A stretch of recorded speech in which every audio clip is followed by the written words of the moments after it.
Good morning, world! Good morning, Metro Manila! Good morning, Metro Cebu!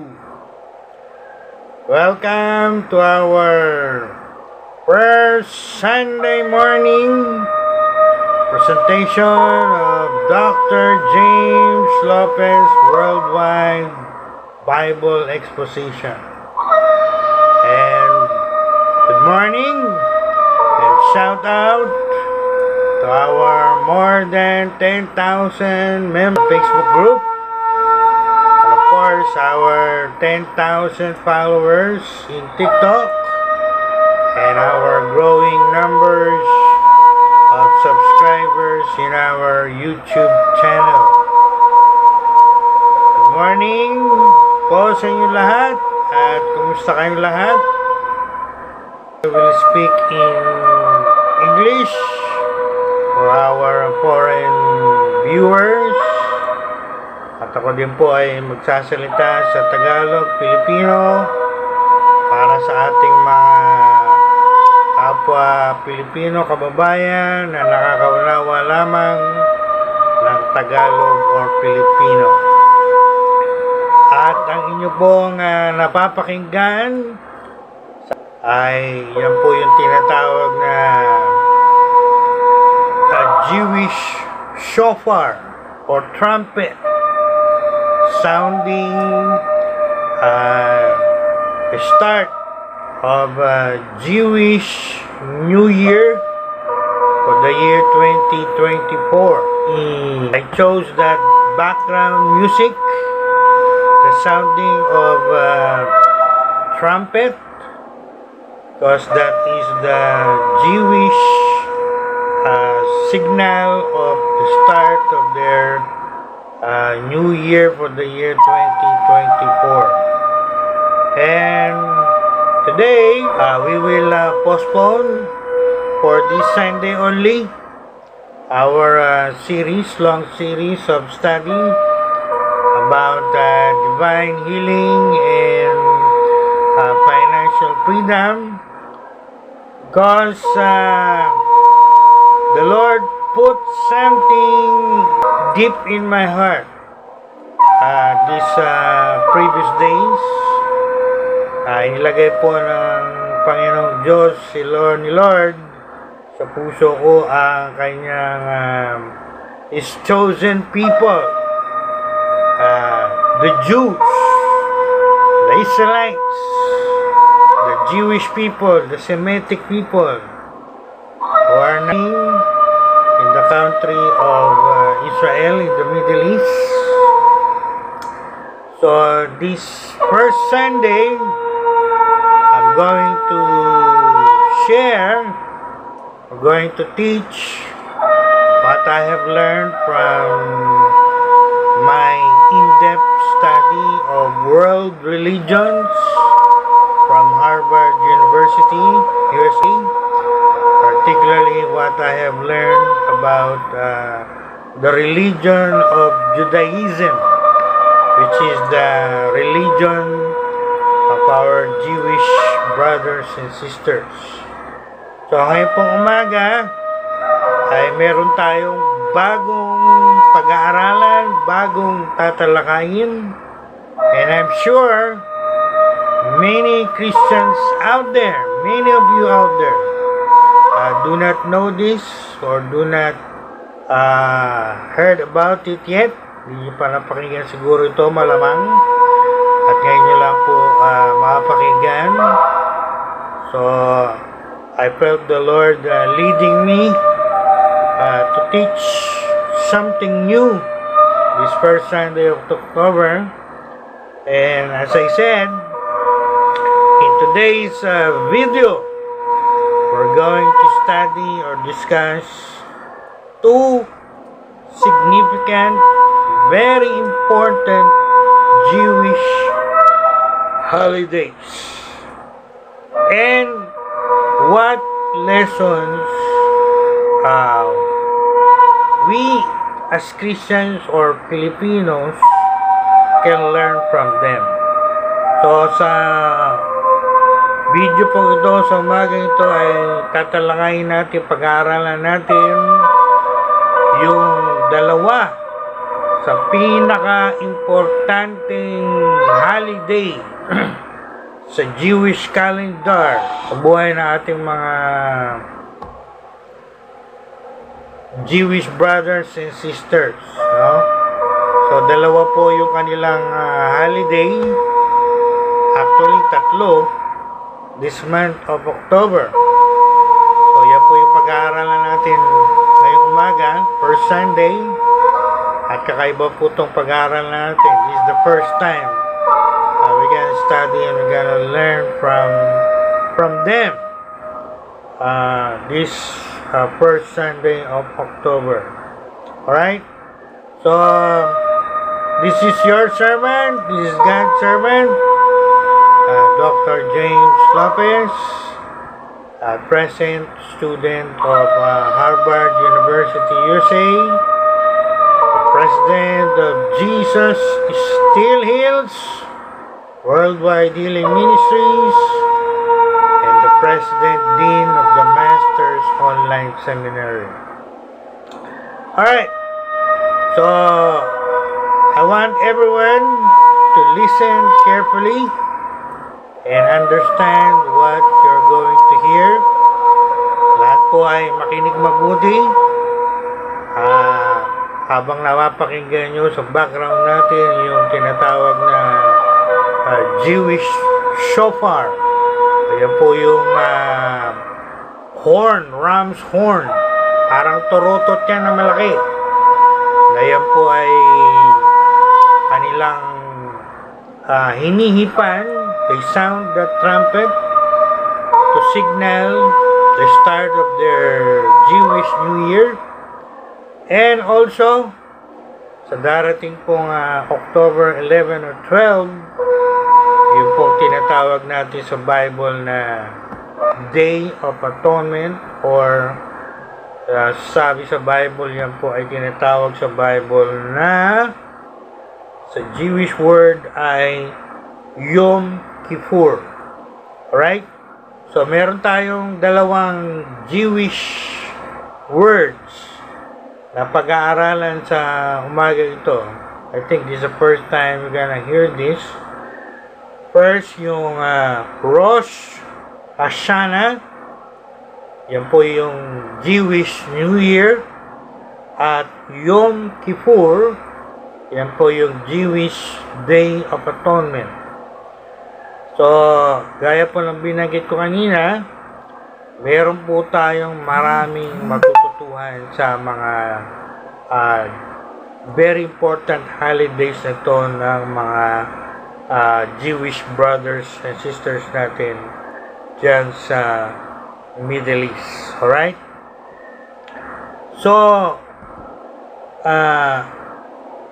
makinig po kayo mabuti, and if you are new to my YouTube channel, or click right now the red subscribe button. Meron po kayong makikita dyan na kulay pula, nakalagay subscribe. Click that red subscribe button now, and also click the notification bell, so every time we upload video this month of October, November, December, you will get the notification and you'll never miss our upcoming videos. Kaya po tayong upload this October, November, December. So, antabayan nyo lang po. Alright? So, click that red subscribe button now and subscribe to our YouTube channel.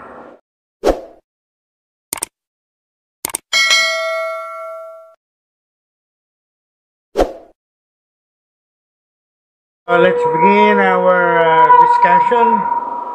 Shana Tova. Shana Tova Umuteka. That is the Jewish greetings for their Jewish New Year. Shana Tova means a good year. And the other greeting is Shana Tova Umutuka. which means a good and sweet New Year. Matamis na bagong taon. Sweet New Year. Alright. Nung ako po'y bata pa, when I was a young kid, I think below 6 or 7, I was given the impression, ako po'y nabigyan ng impression ng mga maraming tao sa aking kapaligiran na ang mga Jewish people, ang mga Hudyo, ay masamang tao, mga masasamang tao. So, kumbaga, lumaki tayo na mayroong kaisipan sa ating mga isipan na yung mga taong tinatawag na mga Hudyo ay sa isip natin ay mga masasamang tao yan. At ngayon po ako'y matured na, I realize that is unfortunate. That is wrong. Mali po yun, no?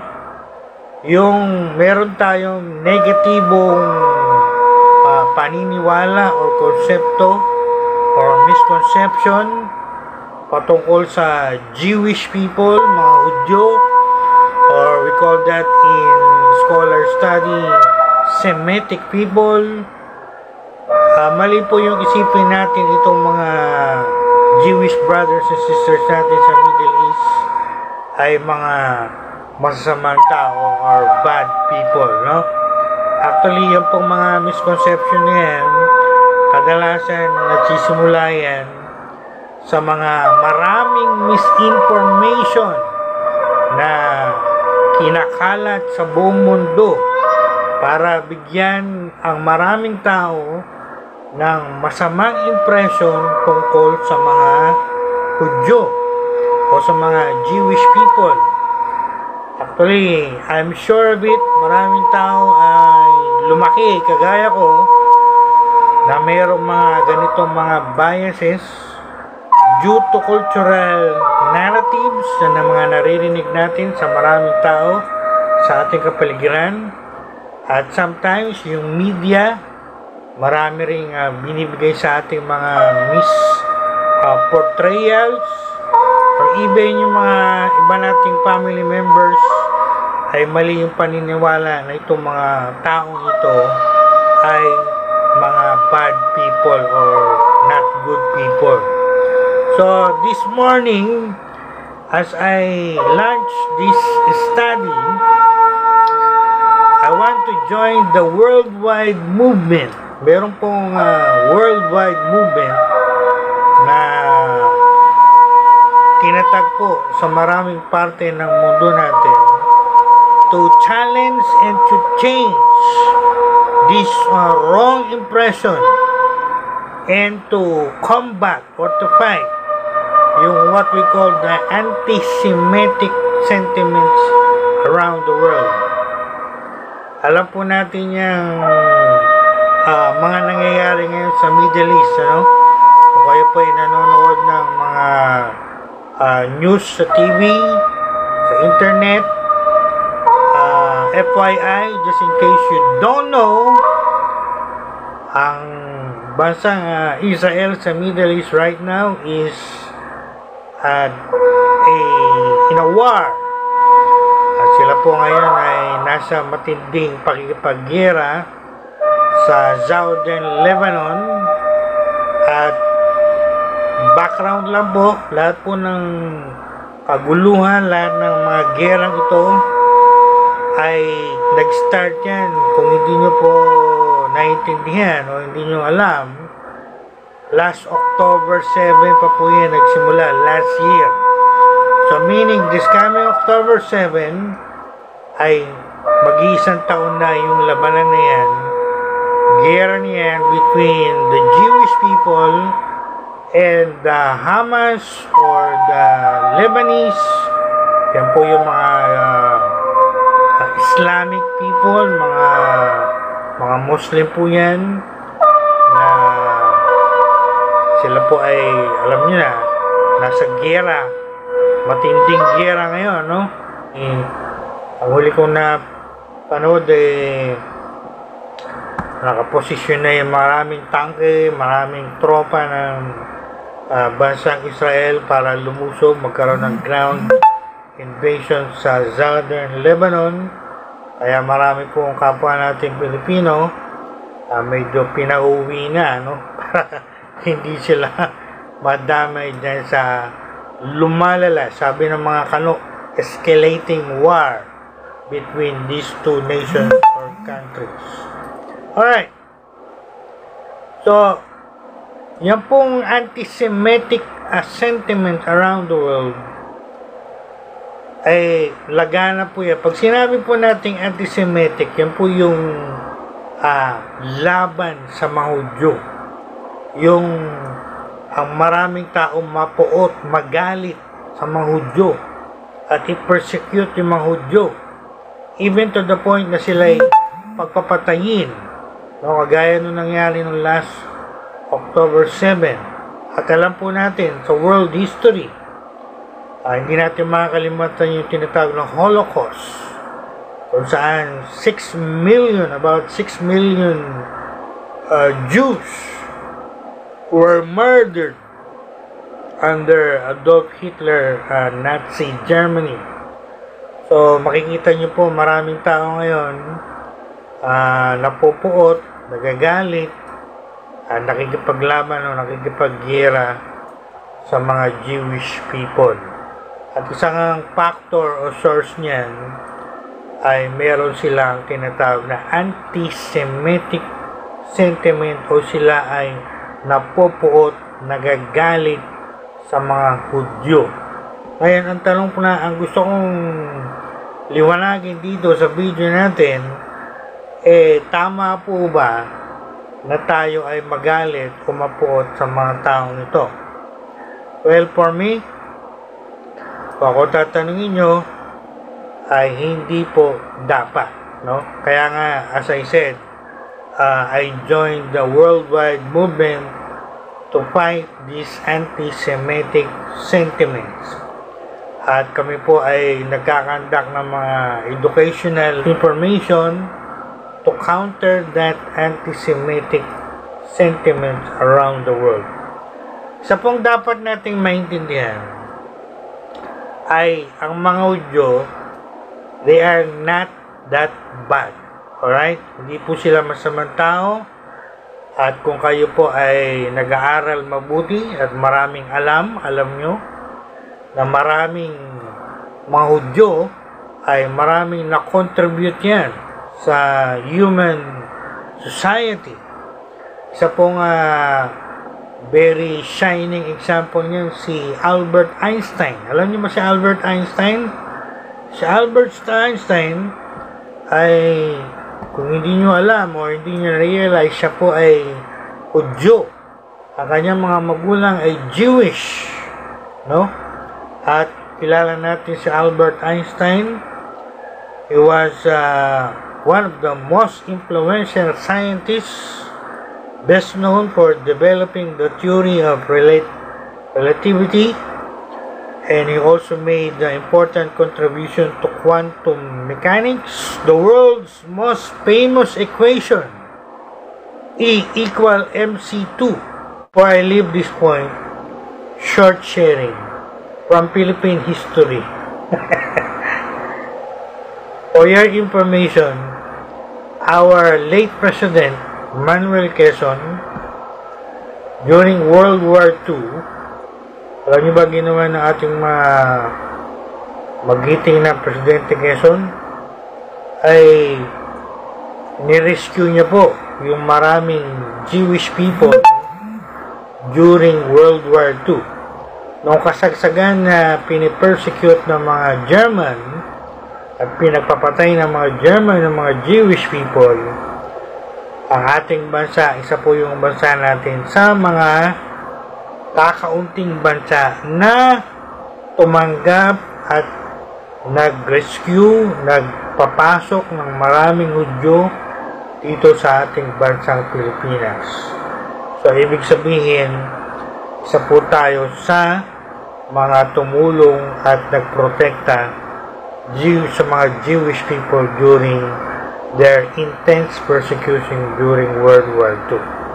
At sa ngayon, maganda po ang relationship ng Pilipinas at ng Nation of Israel dyan sa Middle East. Now, bakit ko po sinasabi itong mga to? Because I want to set the foundation or the transition to what we're going to study this morning, no? So what I'm saying is, hindi po bad, contrary to what many people are telling right now. Hindi po bad ang mga Jewish people, and this is the premise. We can learn valuable lesson from them. Marami po tayong pwedeng matutuhan sa kanila. O kung tatanungin nyo, pinakamatinding nagawa nila ay they rejected the Lord Jesus Christ as their Savior and Lord. Alala ko nung I was taking my Hebrew during my MDiv. Ang professor ko po ng Hebrew ay a Jewish scholar. At nung tinanong ko siya, do you believe in Jesus Christ as your Savior? To my surprise, he said no. He is only a carpenter. So, actually, yan po ang malaking kasalanan na nagawa ng mga Hudyo. They rejected their promised Messiah. At alam natin yung mga theologian, mga Bible scholars, many of them are still waiting for their promised Messiah. Hindi sila naniniwala kasi Jesus Christ yung dumating na Messiah. Kaya naghihintay pa sila ng Messiah. Kaya nakakalungkot, pag nag-aral ka ng biblical prophecy, ang darating sa kanila ay yung Antichrist. At yun ang kanilang paniniwalaan na Messiah nila. But again, we're not making any generalization here.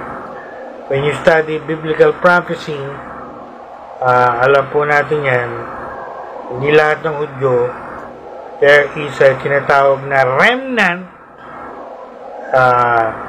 Maraming Hudyo ang masisave, makakakilala sa Panginoong Jesus as their Savior and Lord. Right? So, now, let's go to our subject matter. Kaya ako sinare yun ay para maliwanagan yung marami sa inyo na huwag kayong mag-isip o huwag nating entertain itong tinatawag na anti-Semitic sentiment going around the world during these times. For me, they are our Jewish brothers. They are our Jewish sisters. Sila po ay mga kapatiran natin, no? Mga kapatid natin dyan. Actually, pagka binasa niyo yung Old Testament, they are still God's chosen people. Pag binasa niyo yung Book of Romans, many Christians know that the calling of God are irrevocable, no? Hindi po nagbabago yan. So, they are still God's chosen people. At yung mga Christians ngayon, tayo po yung tinatawag na spiritual Jews. And when you study ecclesiology, the Church of the Lord Jesus Christ, talking about the universal church, not the local churches, the universal body of Christ is composed of Christian believers, and also included are Jewish believers. Jewish who believe in the Lord Jesus Christ as their Savior and Lord. Alright? So, to conclude this short introduction about the Jewish people in preparation for our discussion, meron po silang happy ending, no? Many of them will be saved when the Lord Jesus Christ comes again during His second coming, yung tinatawag natin sa after the Great Tribulation period. Di ba po ako nagtuturo ng eschatology? Malawak po yan at mahabang pag-aaral yan. I'm just giving you a glimpse of biblical eschatology. Makinig po lahat at pakinggan natin ang ating pag-aaralan. Alright. Now, ito pong pag-aaralan natin ngayong umaga. Sinabi ko po kanina sa ating introduction, they are two of the Jewish very important holidays, no? Ito po yung mga pangunahing holiday o mga pinagdiriwang ng mga Hudyo. Usually pumapatak po yan ng September or October. Ngayon pong 2024, pumatak yan sa October, ngayong October, no? And kaya ako po tinuturo to. I want to educate you. I want to inform you. I want you to know, no, these things, because I'm sure many Christians out there do not know these things, because many pastors do not know these things, and many of them do not believe in these things. No wonder they are not teaching these things to their churches on congregation. Sa matindi, hindi nila alam to. Paano mo ituturo to sa mga church mo kung hindi mo alam? Alright? Well, sa biyaya ni Lord, matatapos na ang pag-aaral ni Dr. Lopez sa Harvard.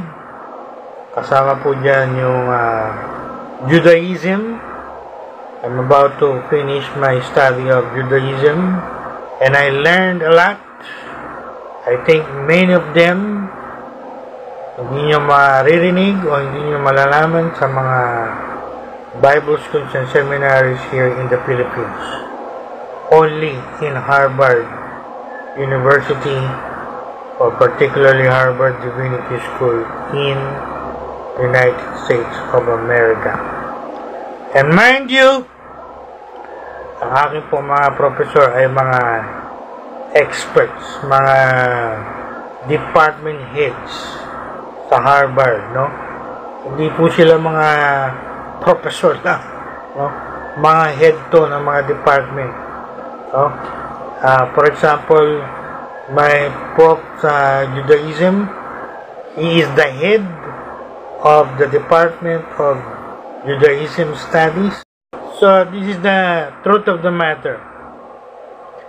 Many Filipinos knows a lot about Chinese New Year, but when it comes to Jewish New Year, they know very little or they know nothing at all.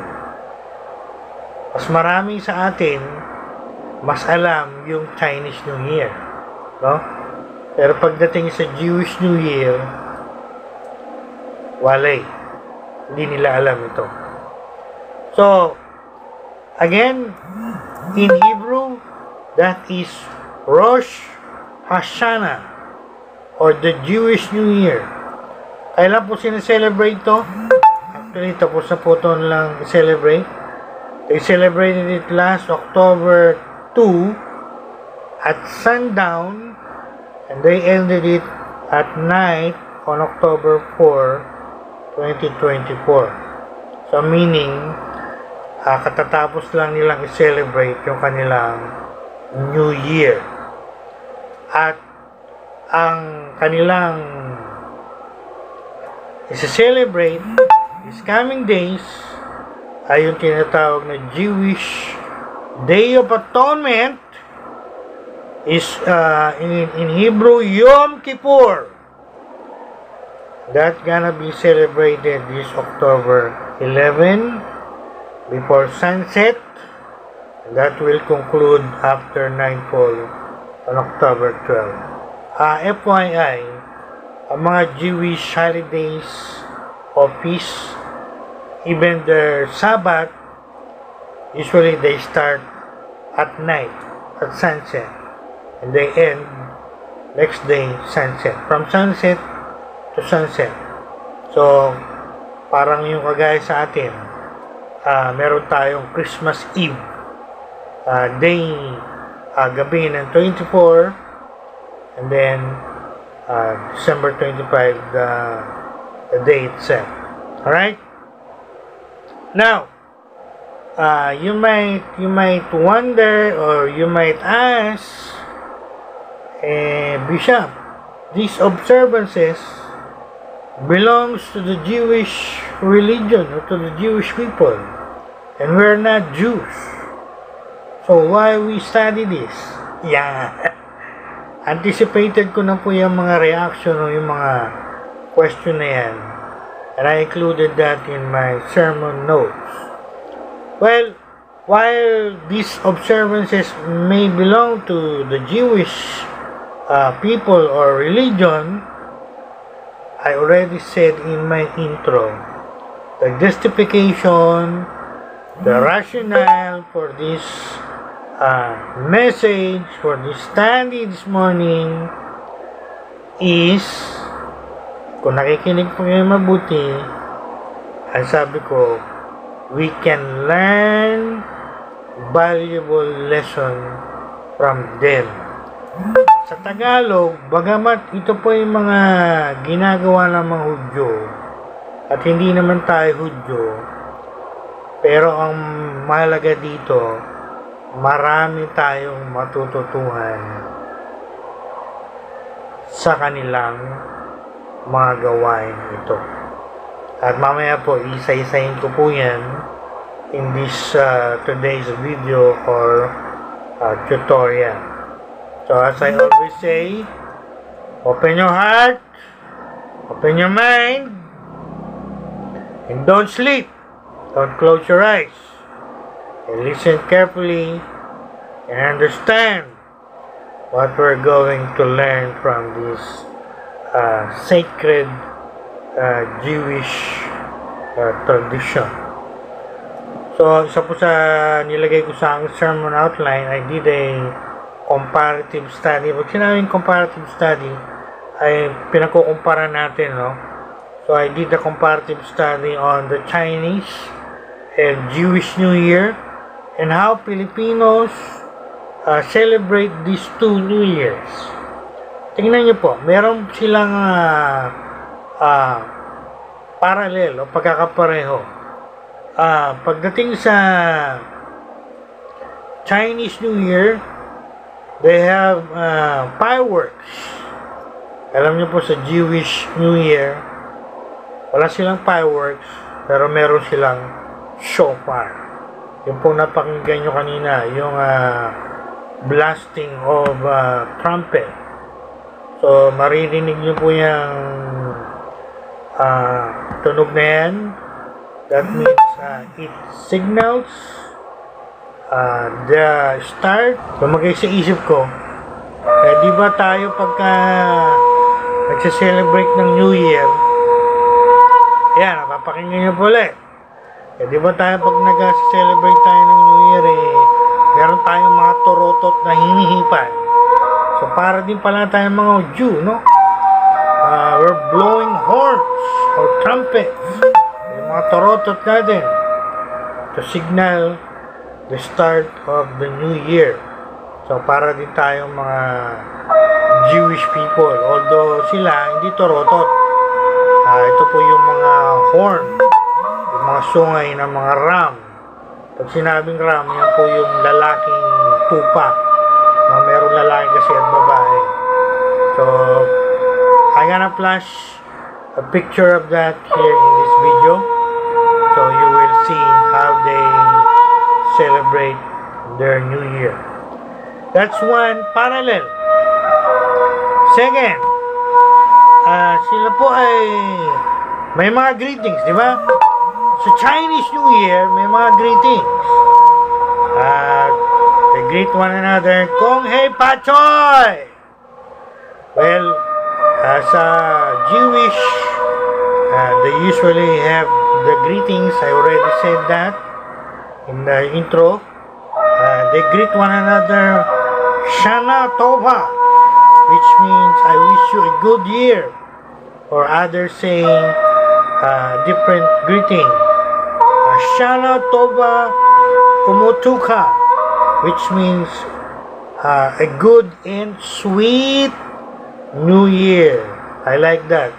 Sweet New Year.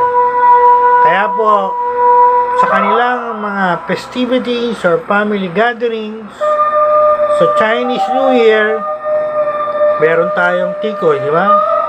Alala natin yung mga tikoy ngayon pag Chinese New Year. Yan yung mga sweets, matatamis. Well, alam niyo po ba, FYI, in the Jewish New Year, they also have sweets. At gagawa po si Dr. Lopez ng video niyan. We might upload that this coming week. What are their sweets? Yung pong apple, mansanas, ay dinidip nila o sinasawsaw nila sa honey.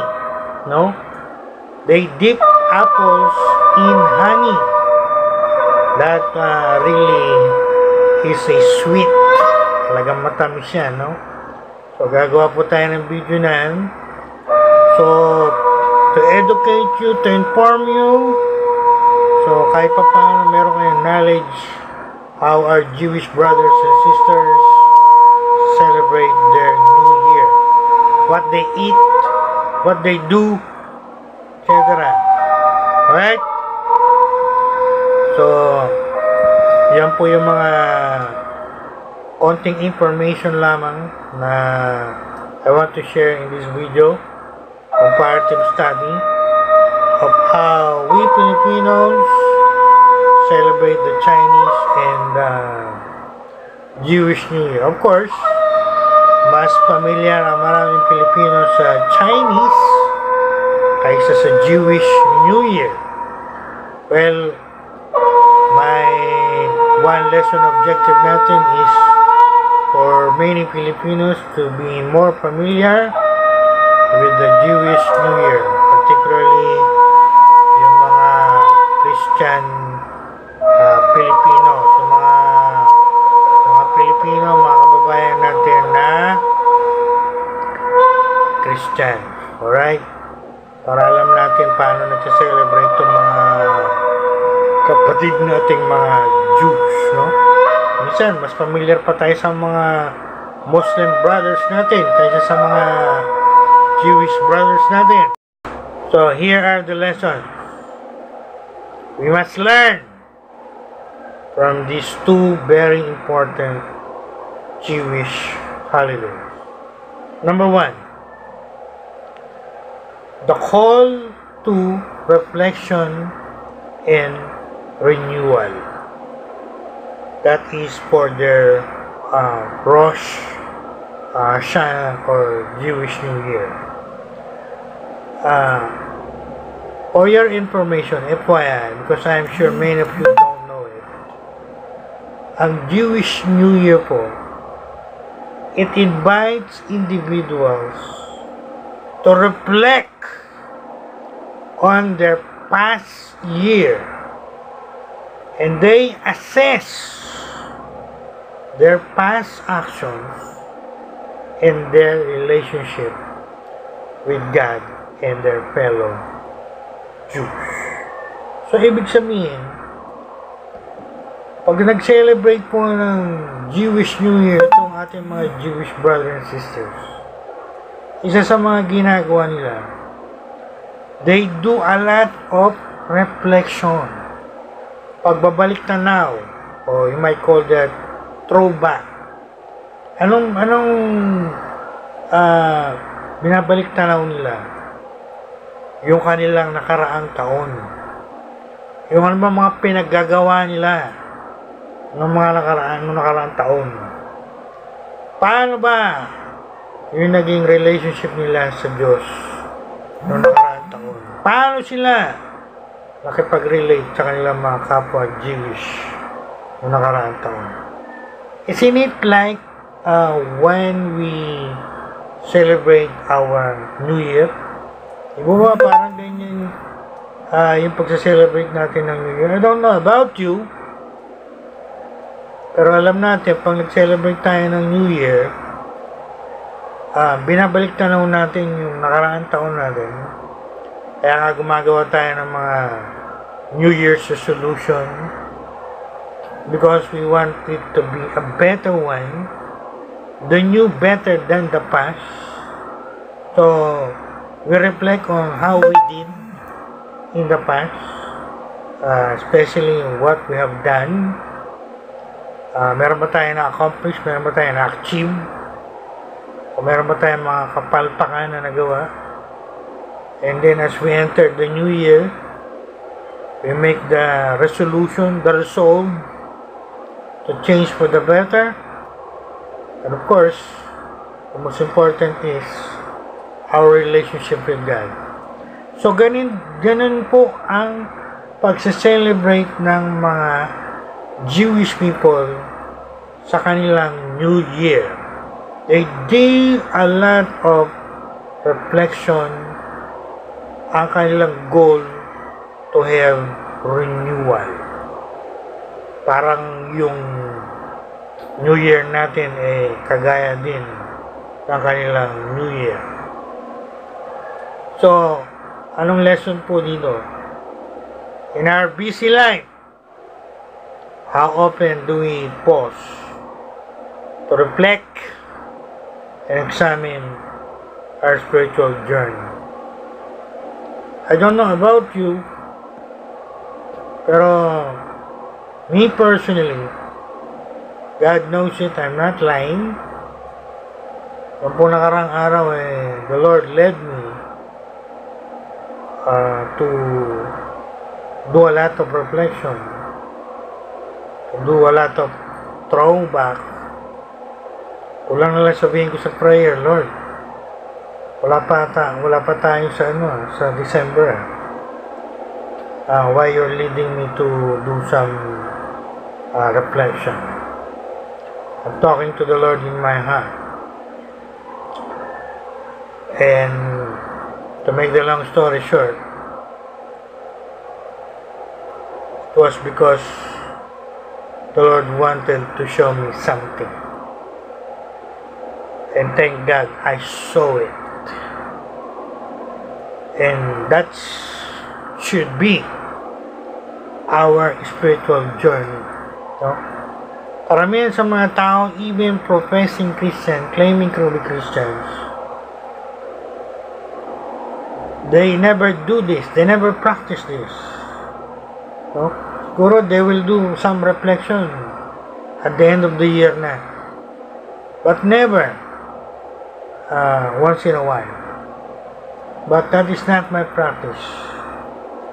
I try to do it every quarter of the year. How I did in the first quarter, in the second quarter, in the third quarter, and we are now entering the last quarter of the year. How about you? Kumusta kayo? How is your spiritual journey? Ito po mga Jewish brothers and sisters natin, as they concluded their Jewish New Year, they're about to celebrate the most solemn of all, the Day of Atonement. FYI, ang Day of Atonement po, nakasulat po sa Bible yan. Just in case you don't know. Baka akala nyo yung Day of Atonement gawa-gawa lang ng mga Jewish rabbi. No. That is written in Leviticus chapter 16. And I want every Christian to read that this week. Leviticus 16. And you can read in the whole chapter how God commanded Moses what they must do during that very solemn Day of Atonement. I don't know if I have time later on to give you some idea about it. So, the point is, meron tayong reflection. We're doing it from time to time. Hindi yung kung kailan patapos yung taon, magre-reflect tayo. Yan ang habit. I would say, not good habit of many people, even many professing, claiming to be Christians. No? Sa salita lang. Pero not so much in their words or action. Is it biblical, Bishop? Yes, biblical po yan. Actually, in the book of Lamentation, alam niyo po yung Lamentation? This is a pag pinag-aralan nyo to sa OT o Old Testament Studies, Tagalog ito ay palaghoy. It was written by the prophet Jeremiah when he witnessed the fall of the city of Jerusalem into the hands of the Babylonians. Dahil si prophet Jeremiah ang nakakita, naka-witness yung pagkasira, pagka-destroy ng city of Jerusalem sa mga kamay ng mga Babylonians. Why? Because they were committing a lot of rampant idolatry during what we call the divided kingdom, northern and southern. Kaya po nag-divide yung bansa na yan. Merong tinatawag na northern kingdom, southern kingdom, 10 tribes in the north, 2 tribes in the south, etc. etc. Pag-aralan niyo po yan, balik tanawan yan. I don't have time to review all of that. But in Lamentation chapter 3 verse 40, you know what it says here? And I read it in the Amplified. It says, I want everyone to listen up. It says, let's examine our ways and let us return to the Lord. See? 2 sentences, pero very meaningful. Ano sabi sa Tagalog? Tagalogin natin. Examinin natin. Sino examinin nyo? Buhay ng iba? Buhay nyo ang examinin nyo. No? Hindi po sinabi ditong examinin nyo buhay ng iba. Actually, ang parallel nito nasa 2 Corinthians. I will read that to you also. At mapapangiti kayo pagka binasa ko to sa meron pong parallel yan sa New Testament. Napangiti ako. I smile to myself when I read it. You know what? Ano sabi ni Apostle Paul? Sa 2 Corinthians 13 verse 5, I'll say it again. Lahat ng Christians out there, read it for yourself. 2 Corinthians 13 5. You know what he said? He said, test and evaluate yourself. See? Self-examination, self-examination, self-evaluation, self-reflection. Evaluate yourself. Hindi sinabi niyang evaluate others, evaluate your pastor, evaluate your bishop. No! Evaluate yourself. Ano sabi ni Paul? Evaluate yourself to see whether you are in the faith and living your lives as committed believers. You know what is his follow-up sentence? Examine yourself. Actually, sa Amplified eh. Dito po ako napangiti eh, nung binasa ko. Meron kasing parenthesis. It says, examine yourselves, not me. So, in the original Greek manuscripts, the nearest to the original, ibig sabihin ng sinasabi ni Apostle Paul, o kayo, mag-examine kayo ng mga sarili nyo, not me, don't examine me, examine yourself. See? Minsan, maraming Christian, ganyan no? Ang katwiran, I gotta examine my pastor, I gotta examine my Bible teacher, I gotta examine our bishop. Sa inyo po to, particularly in the Amplified. Examine yourself, not me, not your leaders, but yourself.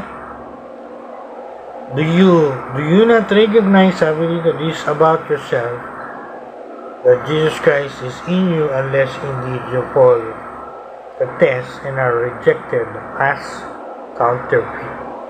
So meron palang counterfeit. Pag sinabi mong counterfeit, ito po yung sinasabi natin mga false Christians, no? Counterfeit. They are not really Christians at all. And it takes a lot of discernment, a lot of discerning from the Lord para ma-discern kung ang isang tao ay true Christian or kaya na sinabi ni dito, counterfeit. Not true, but false Christian. Right? So, maliwanag po yung first point natin, ha? Very clear yan. So, yan, that's the first lesson. As our Jewish brothers and sisters are now preparing for the Day of Atonement, this October 11 to 12, and you know, they have 10 days of self-examination, self-reflection. Ganyan po ba ganun ang ginagawa ng mga Jewish people? Maybe ngayon nyo lang narinig yan. They have 10 days, that is between the Jewish New Year and the Jewish Day of Atonement. So they have 10 days doing that. So you can imagine, pagdating ng Day of Atonement proper, you know how spiritually they are ready. Eh, dapat ganun din tayo, no? So, yan po yung number 1. So, let's reflect, examine, evaluate ourselves. Where are we now? Are we still in the right track? Or we are already lost? So, kayo po ang makakasagot nyo. Second point, second lesson. The lesson of celebrating new beginnings. So, nag-celebrate sila ng new beginnings. Rosh Hashanah, the Jewish New Year, symbolizes new beginnings. Fresh start. Again, para din po yan ng New Year natin, di ba? Pag nag-celebrate tayo ng New Year sa 2025, of course, we're looking at the New Year, new beginning, new start, clean slate. So that concept resonates deeply with us as Christians. Lalo po tayo because we believe in the transformative power of the Lord Jesus Christ. Eh maraming Christian alam tong 2 Corinthians 5:17 di ba? Alala ko nung kami nasa tinatawag na SBG, Saved by Grace. At talagang memorize sa amin to eh. Pag sinabing recite 2 Corinthians 5:17 kahit nakapikit pa no? Alam to eh. Many Christians are familiar with it.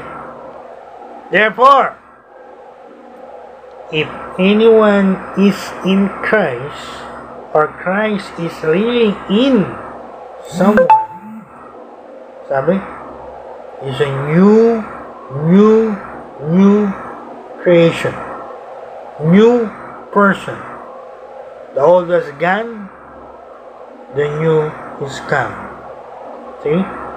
So this is Jewish New Year invites renewal, so we can celebrate our new life. Bagong buhay po natin, no? Ang mga tunay na Christians, they have new life. Bago na po ang kanilang mga buhay in Christ, allowing God's grace to wash over us and transform us. Now, before I leave this point, let me clarify. As a theologian and a Bible scholar, ideally, true Christians demonstrate new life. Tama? Correct. But don't make a mistake about it.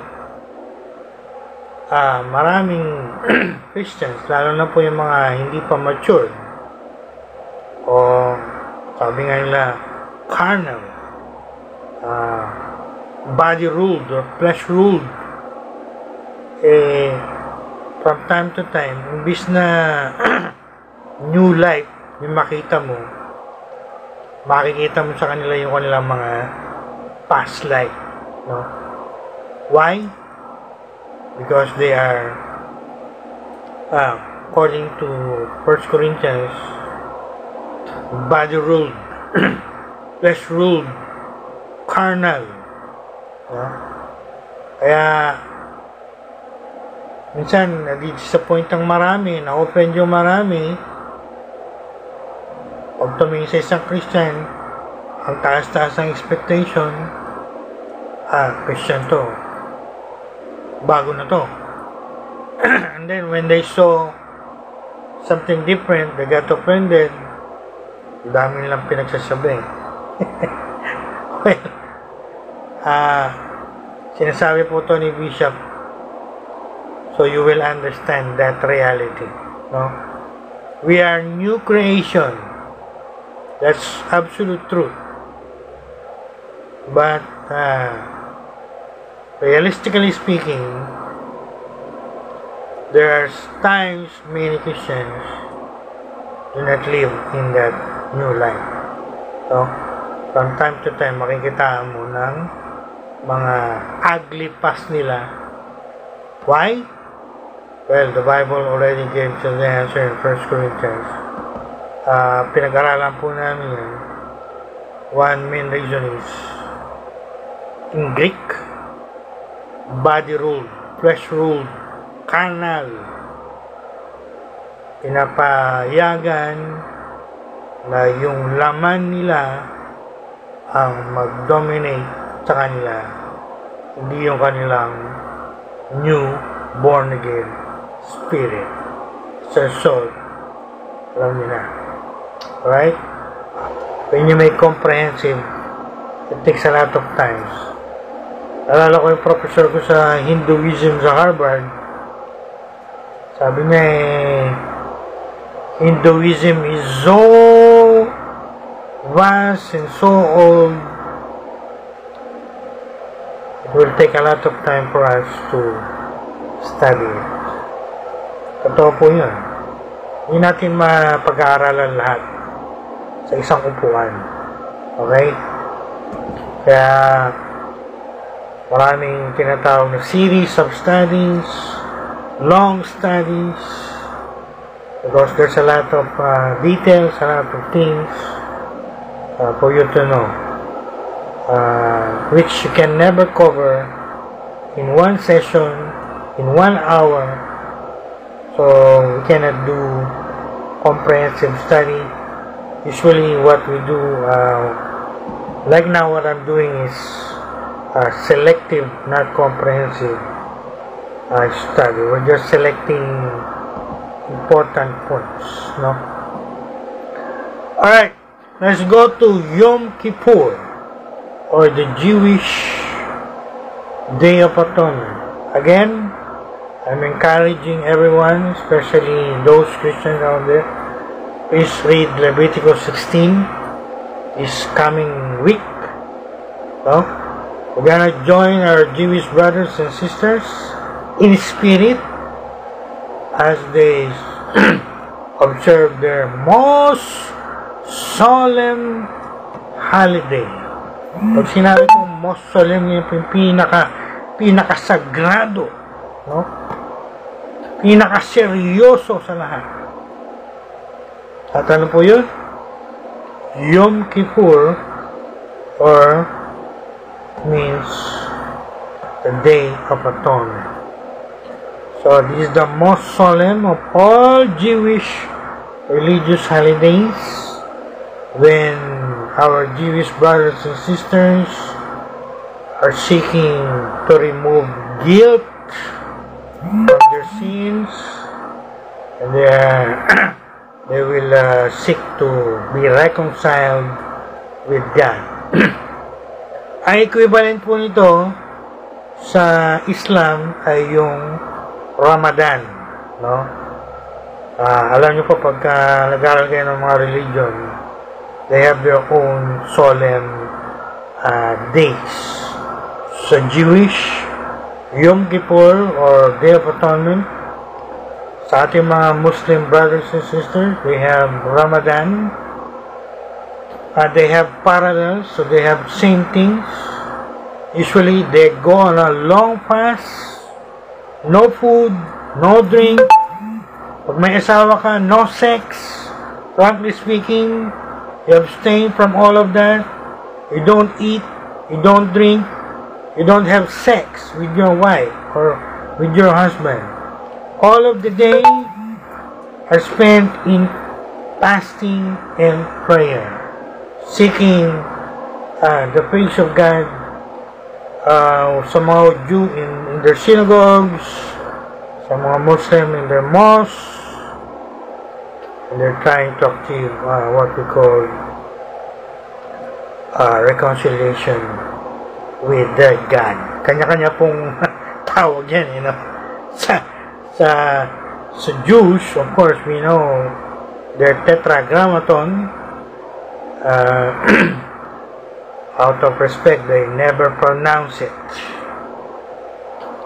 Samantalang itong mga kapwa natin Pilipino, madulas lang minimension na yung mga sacred name of God, which our Jewish brothers never do. That's how they respect the name of God. Instead, they will say Adonai. That's the common substitute for Yahweh or Jehovah. I will not go into details about that. Pagdating naman sa Muslims, sa Islam, they call their God Allah. When you go to Hinduism, they have their own names. When you go to Buddhism, they have their own names. I will not go into the details. Enough for you to know, sa dami ng religion po, kanya-kanyang tawag, kanya-kanyang mga Diyos, no? Iba-ibang pangalan. Alright. So, that is the most solemn of all. And when I was studying it, I'm going to share now what is the thing or words that really speaks to my heart. Ano yung talagang nangusap sa puso ni Bishop nung pinag-aaralan ko tong Yom Kippur, which I see very clearly, very parallel, same sa Christianity, to us Christians. As I said, in their New Year, they have common greeting, Shana Tova. In their celebration of Day of Atonement, the common greeting is this: Gemar Chatima Tova, which means I want everyone to listen now. You know what is that translated in English? Meron pong connection to sa Book of Life. Sa mga Christians out there, you know what is the Book of Life? That's really the thing that speaks to me, the trema to me, when I was studying it. And I think that's where the Lord wants us to focus, because that really speaks to my spirit. You know what is their greeting in English? May you be sealed for good in the book of life. In other words, may your name be written for good in the book of life. Sing it. Touching, speaking to your heart. Sa Tagalog, ang pangalan mo nawa, ikaw nawa ay masulat sa aklat ng buhay. Wow! That is their common greeting. Gemar Chatima Tuba, which means may you be sealed for good in the book of life. And that really speaks to my heart.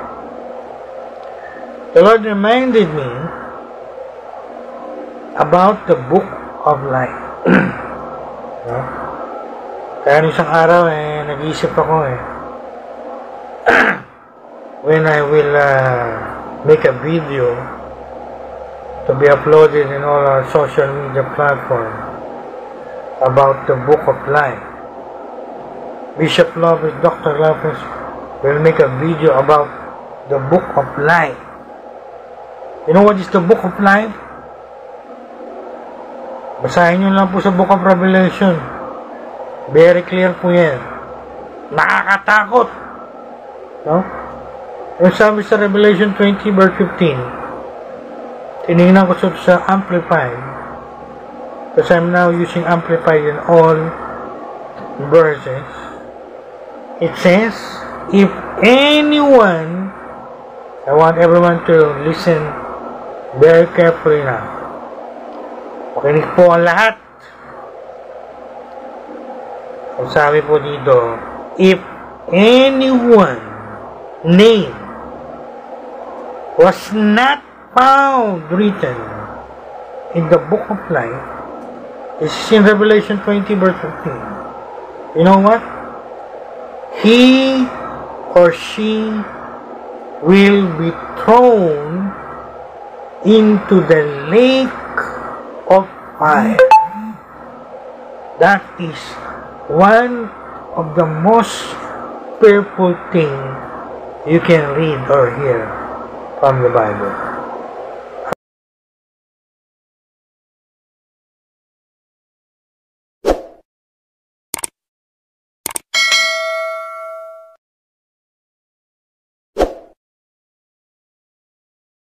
If hell is very horrible place, it says in Luke 16:19-31, it's a place of torment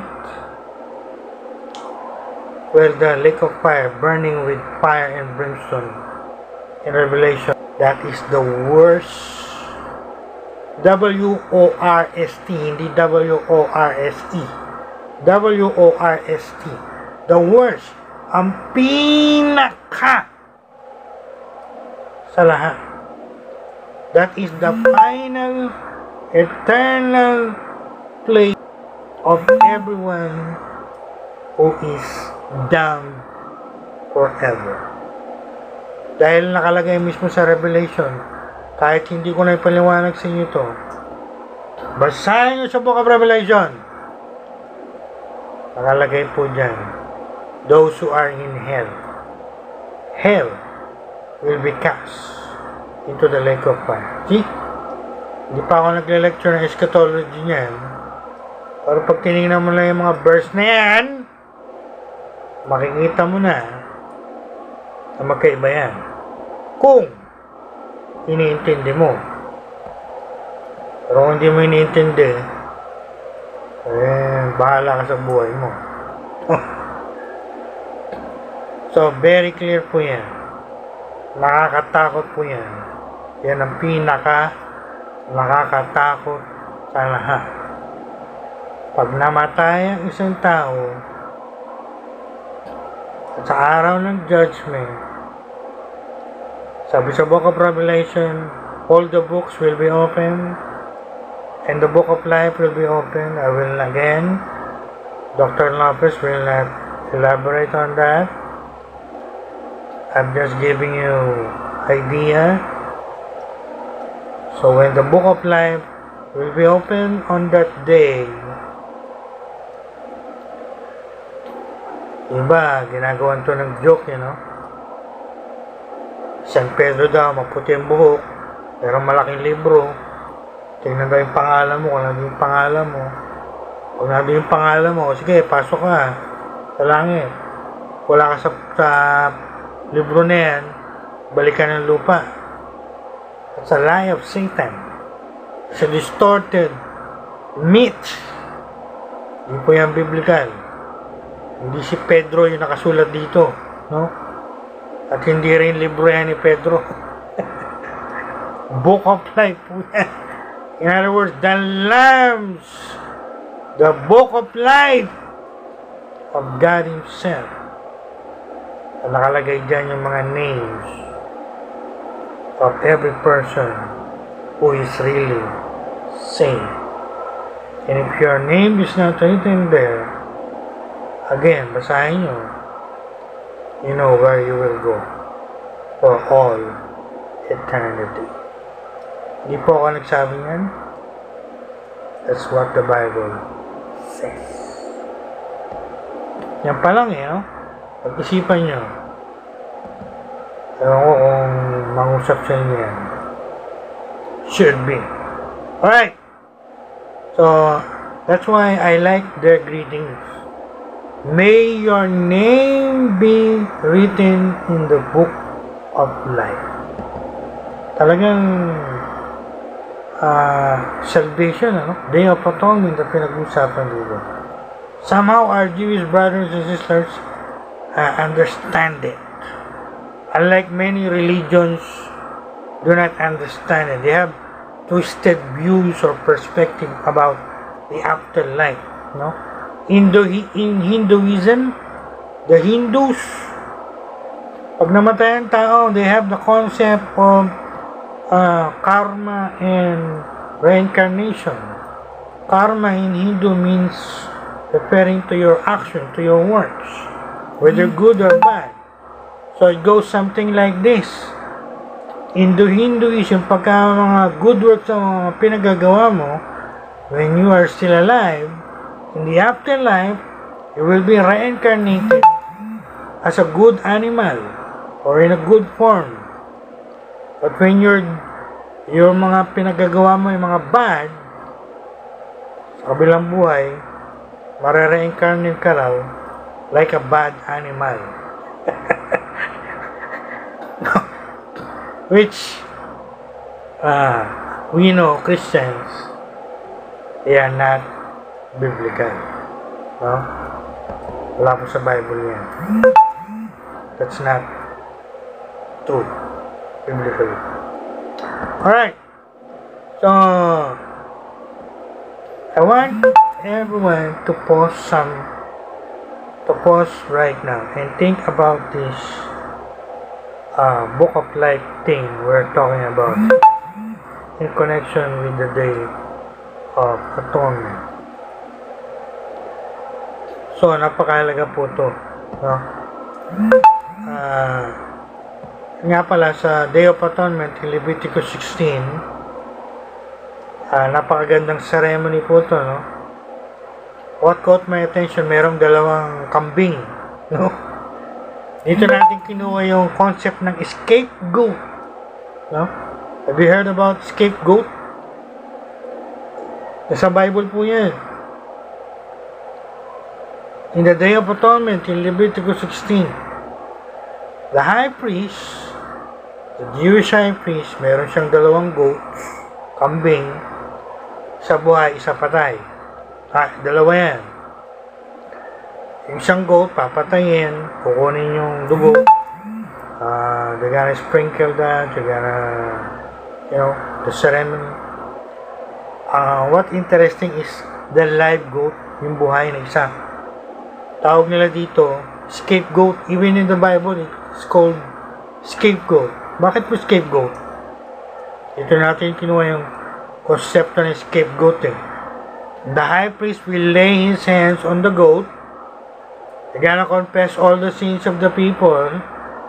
And after all his confession, lahat ng sins matatransfer dun sa goat. Itong goat na to, itong kawawang goat na to, kawawang kambing na to, kaya ng isang lalaki, isang person, dadalhin sa wilderness, and then, according to Jewish tradition in the Jewish Talmud, usually they will bring the goat sa bangin, and usually they will push the goat on the cliff, and you can imagine the goat will fall down to its death. So what is pinapakita dito? Yung kasalanan nila, tinatransfer nila sa goat. Kaya yung goat, kawawang goat, yun ang mamamatay, yun ang maparusahan para hindi sila, para sila at yung alam mga kasalanan will be atoned.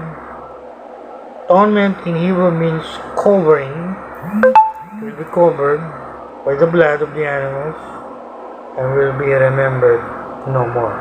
That's the Old Testament concept of atonement. So, ganun po yung ceremony. And kanya po yung nangyari sa Calvary when the Lord Jesus Christ died for our sins. He became, so to speak, our scapegoat. He bear the penalty for our sins. Instead of us, He Himself died and suffered. So, ganyan po yung essence ng Day of Atonement. Someone paying the penalty of sins of others. Kaya ginagamit ng maraming tao yan, scapegoat. Yan yung scapegoat. No? Wala namang kasalanan, pero yun yung nag-suffer. So, now sa Bible po yan. Kinuha ng mga tao yan sa Bible. Leviticus 16. Now, before we end, the most important thing here is their confession of their sins, their repentance, and their asking for forgiveness. So, yan po yung ginagawa ng mga Jewish people during Day of Atonement. But the most important thing here is what? Sabi, spiritually awake. Gising. Hindi tulog sa spiritual o nagtutulog-tulugan sa spiritual. Ibig kong sabihin nito ay we remain aware of our spiritual journey. We know where we are now in our spiritual life with the Lord. So, guys, ladies and gentlemen, beloved brothers and sisters, our pastors out there, kung hindi nyo alam to, mga pastors out there, you better learn this so you can teach them to your congregation or to your churches. Although, as I said in my intro, these are Jewish religious holidays or tradition, but we can learn a lot from them as we see this morning. Alright? We learned the lesson of reflection. It reminds us this morning, mga kapatid, as we enter the last quarter of this new year, 3 months na lang, matatapos na yung 2025. How are we? How are you in your spiritual life? In every area of your life? How are you? Where are you? Paano nyo makikita yan if you are not doing reflection, examination, and all the concepts I have shared in this video? Oh, the concept of repentance, confession, forgiveness.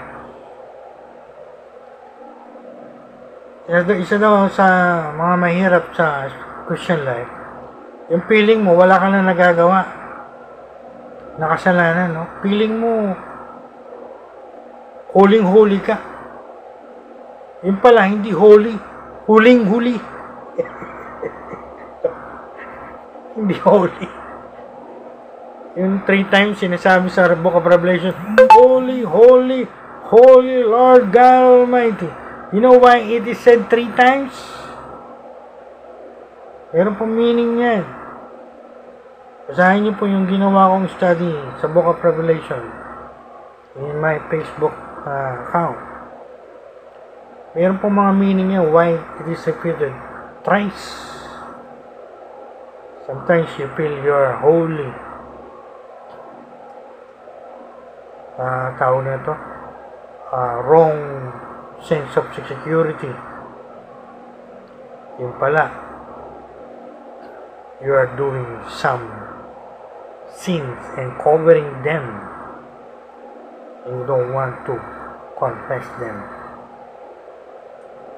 So these are reminders for us this morning, especially as we enter the last quarter of this new year. So it depends on you, it's up to you. But for me, already practiced it, already did it. As I said, to my surprise, the Lord led me nakaraan pong araw to do this. I never expect it. But all I can say is, I thank God I did it. No? I surrendered to that leading. Sometimes the Holy Spirit is telling you something in your spirit, but you are not listening. You are not yielding to it. Because you want to do what you want. And for me, that is dangerous. So, you can learn from all of this, right? We confess, we ask for the Lord's forgiveness, we remember the atonement what the Lord Jesus Christ did for us, not to cover our sin, but to take away our sins. I will not go into details about them. Enough for you to hear what I say. Alright. So, ngayon pong umaga, I want everyone to join our Jewish brothers and sisters as they are observing these very important holidays in the Middle East. Wala man tayo sa Middle East, we can join them in spirit. At sa mga nanonood po sa mga balita, Ako po yung nagdi-devotion ng mga nakarang araw. Ako po yung nasa lahat ng devotion ko, reminding me of that chosen nation. Psalm 122. Pray for the city, for the peace of Jerusalem. And then Psalm 123. Lahat ng devotion ko nanguusap sa akin. That's why the Lord is telling me, He put that burden in my spirit for that people.